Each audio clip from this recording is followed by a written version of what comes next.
Kepentingan nasional adalah segala-galanya buat kita. Tidak bisa kita didikte oleh siapapun. Now they are the major producer by a long way, and really all of the supply growth in the years to come will come almost primarily from Indonesia. So that's why Indonesia is so important to the nickel market and really the broader energy transition. Beberapa tahun yang lalu untuk membangun sebuah ekosistem besar kendaraan listrik, satu per satu mulai kelihatan nyata dan betul-betul sudah ada di negara kita Indonesia. Dimulai dengan nikel yang kita stop ekspor raw materialnya di tahun 2020 dan saat itu banyak yang menentang dari dalam negeri sendiri, karena kita pada saat awal kehilangan kurang lebih 1,5 billion US dollar atau 20-an triliun rupiah. Tapi saya saat itu meyakini bahwa nilai tambah kalau kita stop raw material ini akan melompat naik, dan tadi seperti dikatakan oleh Pak Menko Luhut Binsar Panjaitan, sekarang sudah 34 billion US dollar nilai dari ekspor nikel kita. Dari yang sebelumnya 33 triliun melompat menjadi kira-kira 510 triliun rupiah. Lompatan yang sangat besar sekali. Meskipun sekali lagi awal-awal banyak yang tidak setuju, pro dan kontra, dan juga yang kedua, kita juga digugat oleh EU, oleh Uni Eropa, dan kita kalah. Bisa sampaikan, negara ini adalah negara yang berdaulat. Kepentingan nasional adalah segala-galanya buat kita. Tidak bisa kita didikte oleh siapapun. While Widodo's domestic economic policy has been defined by infrastructure, his trade policy is centered around one vital commodity: nickel. Nickel has been important globally for a long time, particularly for making stainless steel. But nowadays it's a critical component in the green transition.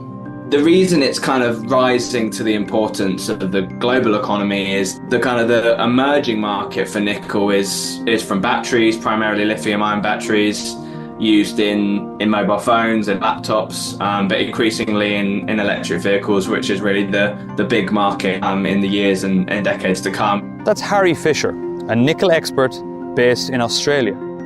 Nickel forms a really important part of the chemistries within those lithium-ion batteries, particularly for vehicles with longer ranges that you can drive further in higher performance vehicle applications. Indonesia's nickel reserves were there before Widodo took office, but during his time in charge, the country has rocketed to top spot in global nickel production. It's been the world's biggest producer since 2018 and has increased that dominance every year since.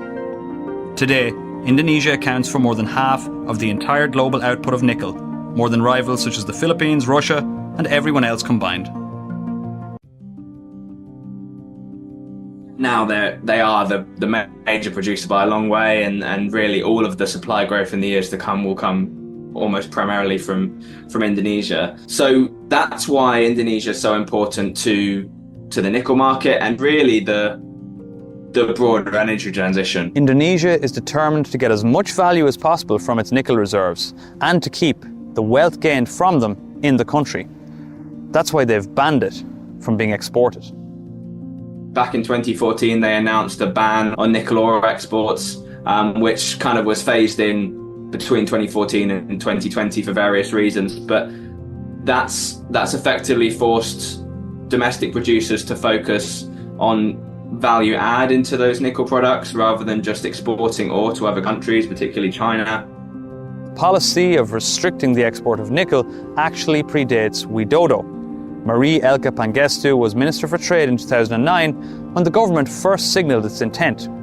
We asked her about the origins of the law.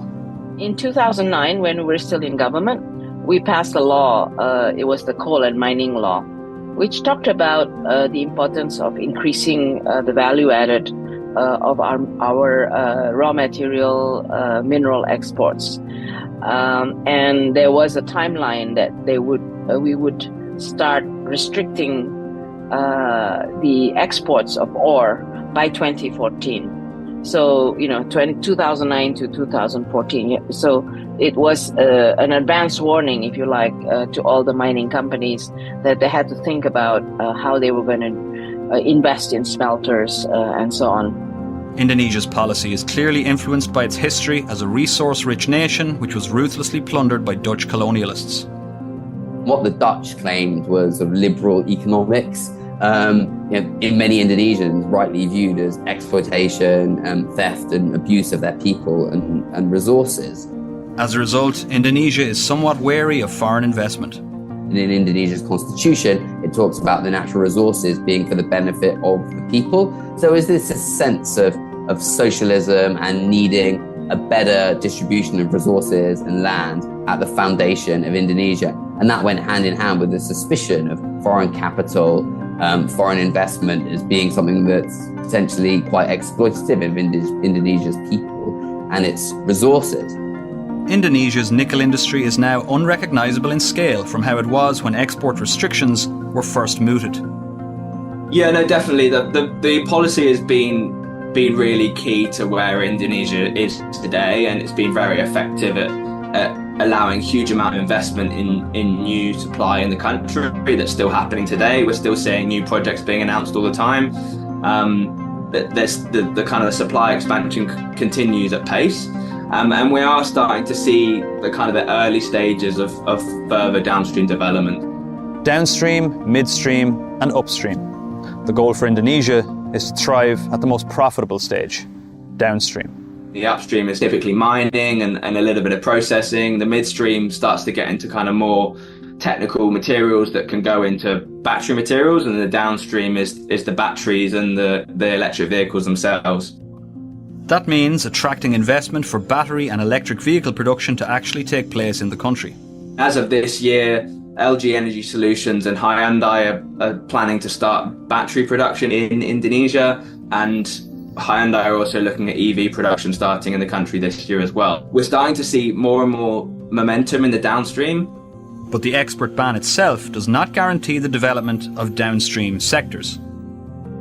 It's not just about imposing an export restriction. You have to have the ecosystem that allows the downstream industries to develop, whether it's scale, and the most important is that you have to have the regional or global market, because you need scale, and you also need the human resources that support, a deeper development of your own downstream industries.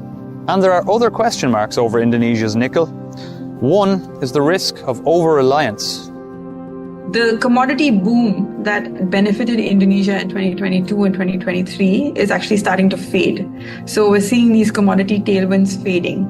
In Indonesia, usually when we have higher commodity prices, it tends to lift quite a few boats. So it tends to lift government revenues, it tends to lift investment spending. And as these tailwinds fade, we basically see that it could have some impact on growth as well. That's Lavanya Venkateswaran, an economist whose current focus is on Southeast Asian economies. She says that Indonesia's lack of diversification in exports means that when commodity prices fall, it hits the country hard.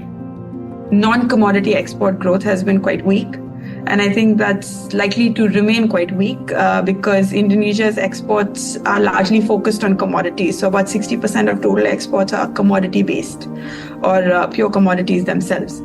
And then there's safety and environmental standards.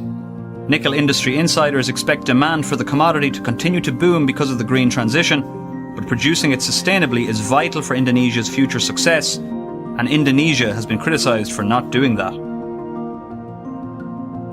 That's an increasing area of focus for the rest of the world, is whether they can get sustainable nickel out of Indonesia that can go into electric vehicles in the West and that can satisfy the requirements, the ESG requirements from the major car makers. That's a risk.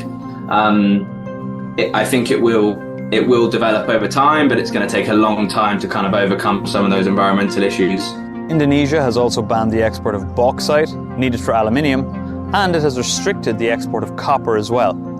It's all part of a plan to bring foreign direct investment, or FDI, to the country. FDI is crucial for an economy such as Indonesia's to progress.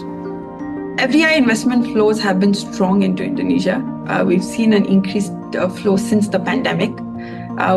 And I think the trend is very clear. It's an uptrend in terms of overall FDI flows. Now, the flows have been directed mainly towards the mineral and mining sectors. And I think that's partly a result of government policies. Where we can see greater scope for higher FDI is when we broaden FDI into more sectors. FDI into Indonesia has been stable, if unspectacular, for much of Widodo's time in charge. But since the pandemic and the full nickel export ban, it has climbed sharply. Last year, it hit a record high of almost $50 billion. But is it enough for Indonesia? Consider this: Golden Indonesia 2045 Vision. That's the development program which Widodo launched in 2019. It sets the goal for Indonesia to be a prosperous, developed economy by its centennial in 2045. Here are the current top 10 economies in the world based on one measure of GDP. Indonesia is in 7th place. But according to a report by PwC, it will be 4th by 2050, outstripped in size only by China, India and the USA. Strong GDP growth is clearly important for Indonesia to achieve that status. And GDP growth is actually a big topic of discussion in Indonesia.